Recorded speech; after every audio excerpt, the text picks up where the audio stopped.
Because he himself suffered when he was tempted, he is able to help those who are being tempted. I used to love a TV programme called Prison Break. Maybe you watched it too. I really recommend it. And it starts off with a simple premise. There are two brothers. Michael, he's a good kid, does really well at school. He's actually a genius. And he becomes a great man with, a good job, all-round good citizen. And then there's his brother Lincoln. And he gets in with the wrong crowd. He gets involved in all sorts of crime. And when something goes wrong for him, he's framed for murder and he's sentenced to death. Now, when this happens, what does Michael do? Well, of course, as the show title suggests, he breaks Link out of prison, one of the most high security prisons in the world. And nobody with any power or influence is actually interested in helping Link or thinking that he's innocent. So Michael goes to extraordinary lengths at great personal cost to save him. He sets himself up for a crime and gets sent to the same prison. He's prepared to lose his whole life, his good name, and go into the dark world that his brother is in so that he can find him and lead him out of it. Why does he do it? Well, because he loves his brother. And it costs Michael everything. Actually, in the very end, he dies in order to free Link. Or does he? You'll have to watch the show to find out, but there are plenty of unexpected twists and turns. And in some ways, the character and actions of Michael towards his brother Link introduce us to some of the themes of Hebrews chapter 2. Most of all, Jesus was prepared to become one of us, to come into our dark world, experience the worst of it in order to save us. And one of the things that is particularly of concern to the writer to this letter is that there was some false teaching going around that was teaching that Jesus was perhaps an angel. But the reason that the writer of the Hebrews wants to make it absolutely clear that this isn't the case is because Jesus was only able to complete his work of salvation because he became one of us and came into our broken world. But obviously it's easy to see how people might make that mistake, isn't it? The wonderful miracles that Jesus did during his lifetime, from turning water into wine and walking on water and raising people from the dead. The fact that he rose from the dead himself and appeared to many people and then ascended into heaven. It's very angelic. Human beings don't normally do that kind of thing, do they? Perhaps it seemed fitting to elevate Jesus into some kind of otherworldly angelic being. But this evening we'll see that in our Jesus is Better series, Jesus is better than the angels because he became one of us, pioneering our salvation through his death in our place. And we'll see him from four perspectives as a human being: as our representative, as our pioneer, as our substitute, and as our high priest. And in all of these, we see that it's because he became human. In fact, he became our brother. We don't often talk about Jesus as our brother, do we? But it's certainly a theme that's present here in this passage. And I hope that it will really help us to see how God sees us and the extraordinary lengths that Jesus, our brother, went to because of his love for us, far more than any fictional TV character. So if you've got a Bible to hand, do keep it open at Hebrews chapter 2. You'll probably find that helpful. And we start with Jesus as our representative. In verse 5, the writer makes the point that in the original order of things, God put human beings in charge of his world. He says, it's not to angels that he has subjected the world to come, about which we're speaking. And in the following verses, he uses Psalm 8, which we read through at the beginning of our service, to show that this idea is in line with the Old Testament. When King David wrote the psalm, he's clearly in awe at the wonder of God's creation, isn't he? And how it shows us God's glory. But he's also amazed at why God would set us, human beings, apart from the rest of creation in order to rule over it and steward it. What makes us so special? What is mankind that you're mindful of them, a son of man that you care for him? You crowned them with glory and honour and put everything under their feet. Is this the point that the writer of the Hebrews picks up on at the end there? There seems to be a bit of a mismatch between what David says and what appears to be a reality. Do we see everything under our feet? No, there's so much sickness and death and suffering in our world, so much that's out of our control. And when we think about it, the things that we have been able to have control over, well, the picture becomes more bleak. We're just coming to terms with the ways that we've abused our world. And the writer seems to agree. And he says in verse 8, "Yet at present we do not see everything subject to them." But then we get a but. A big but in verse 9, as Hebrews offers its answer to this conundrum. But we do see Jesus, who was made lower than the angels for a little while, now crowned with glory and honour, because he suffered death, so that by the grace of God he might taste death for everyone. Jesus is the key to unlocking the mystery of Psalm 8. He is the Son of Man. Why is God mindful of humanity? Why has he set them apart to rule over creation? Ultimately, because their special calling the special calling of human beings is fulfilled by Jesus as our representative. Let me explain it like this. There are 67 million people, give or take, in the UK. Now, it's not practical or possible for us to get together to make decisions about our country, is it? So we elect representatives, MPs, and those representatives carry out our hopes. They carry our hopes and our fears, our needs and our aspirations, and they go and do what we can't do. Because we aren't there ourselves, they're our substitutes for democracy. They speak for us. They do for us. And Jesus is our representative for humanity. While some politicians might not have a good reputation for being good representatives, Jesus lived the perfect life, as we haven't. And he suffered death in our place so that we wouldn't have to. He did what we couldn't do. Actually, better than any angel, his human death completed or perfected his role as the pioneer of our salvation, as we read in verse 10. So we're actually going to look at that now. Jesus is our pioneer. Think of Jesus as the explorer in the jungle, hacking through the undergrowth where nobody has ever been before. There are no paths or trails, nothing to indicate that this leads anywhere. But he pushes on through this impossible terrain to get to his goal. And once he's there, others can follow behind him.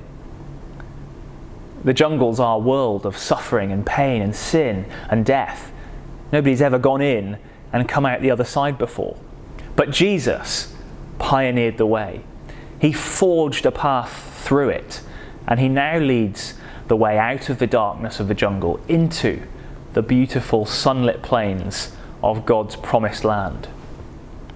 He pioneers our salvation and brings us back to God. And it means that all of us who follow him get the benefits of his pioneering.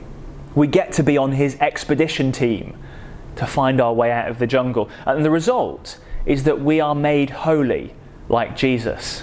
Take a look down at verse 11. He says,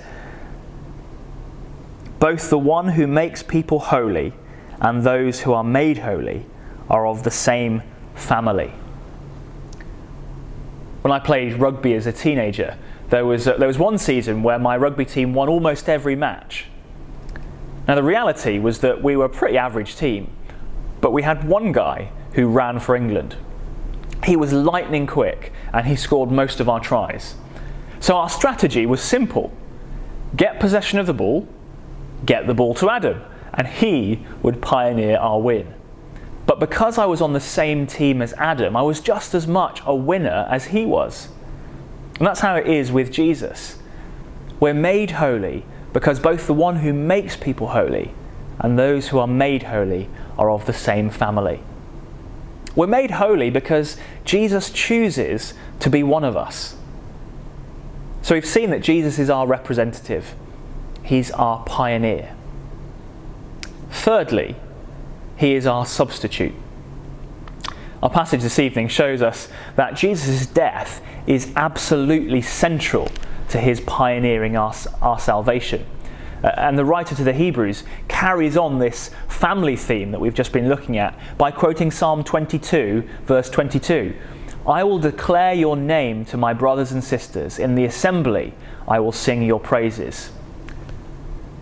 But this is making more than just the point that Jesus will tell his siblings about the Father's love. For the Jewish readers coming to this with a knowledge of the Old Testament, they'd immediately be aware of the context of these words. The writer intends to point us to the verses that come before Psalm 22, verse 22. Actually, this psalm was written hundreds of years before Jesus was born, yet they're profoundly prophetic, the words in the way in which he would taste death for everyone. Why not turn there and let me read them to you.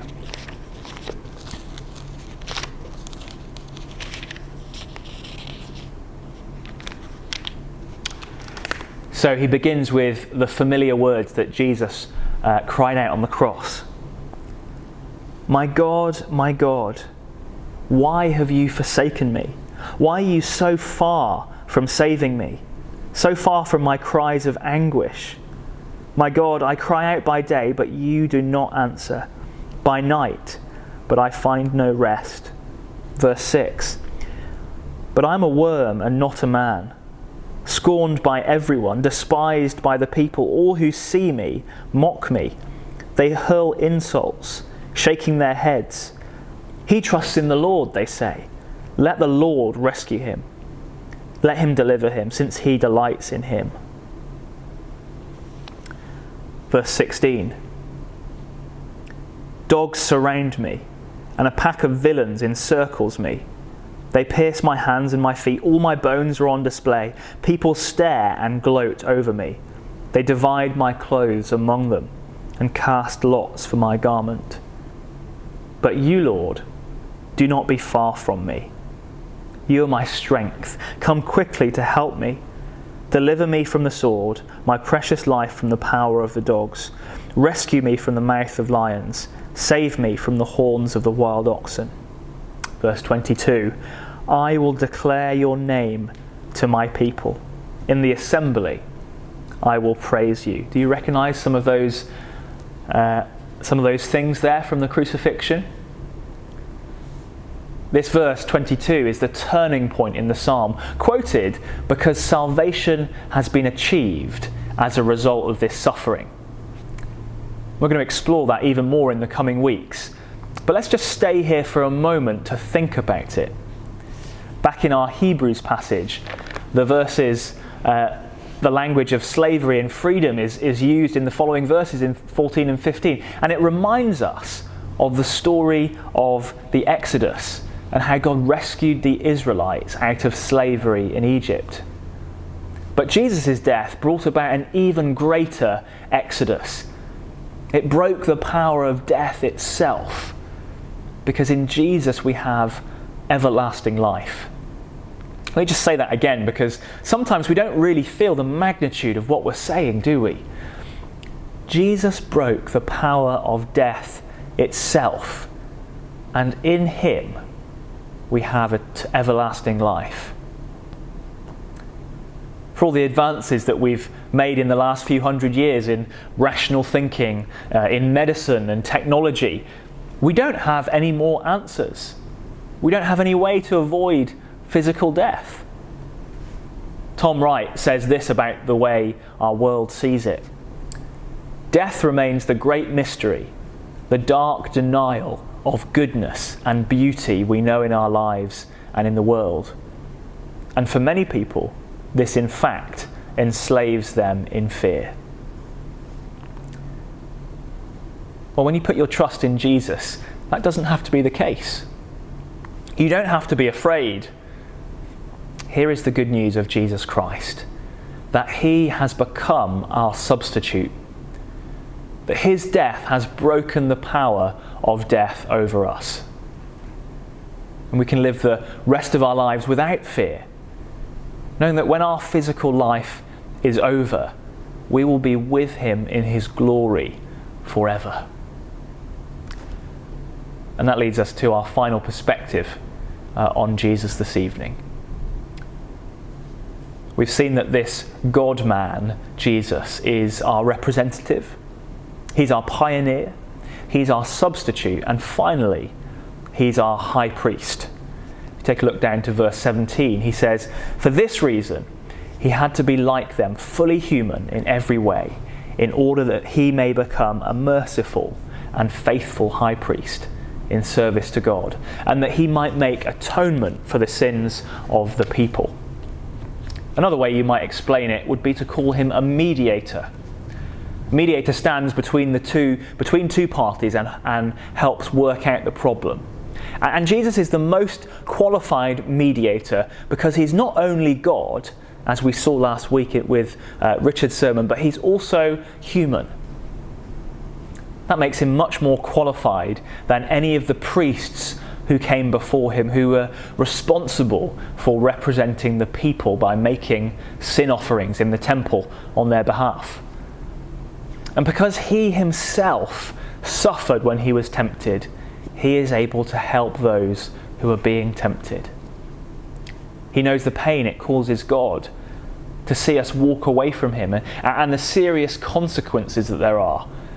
Yet he also is familiar with the temptation and the struggles of living the human life.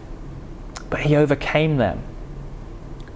He came into our world of darkness and experienced suffering and pain and temptation at its worst. And that means that there's no trial, no suffering, no difficult circumstance or temptation that Jesus cannot sympathize with us. There's no trial or temptation or difficult circumstance that he can't help us through. And there's no trial or temptation or difficult circumstance that he cannot rescue us from. Everything that we experience, he experienced first. And he wants to walk with us to bring us freedom and to bring us back to God. So whatever you might be going through now, or whatever trials you have to come, remember this, hold on to this, that in Jesus, God came down to our level to rescue us. And it means that we can come to him. However much we think we've messed up, he will always stretch out his arms of forgiveness and take us back. He's our representative, fulfilling the calling that we cannot. He's our pioneer, leading the way out of sin and death. He's our substitute, dying in our place and breaking the power of death. And he's our high priest, knowing what it is to be tempted and offering help to all those of us who need his help. Jesus is so much better than the angels. He is our brother who we can know. Amen. We're going to respond by singing praises to Jesus now for what he's done for us, and then we're going to pray in response to this good news.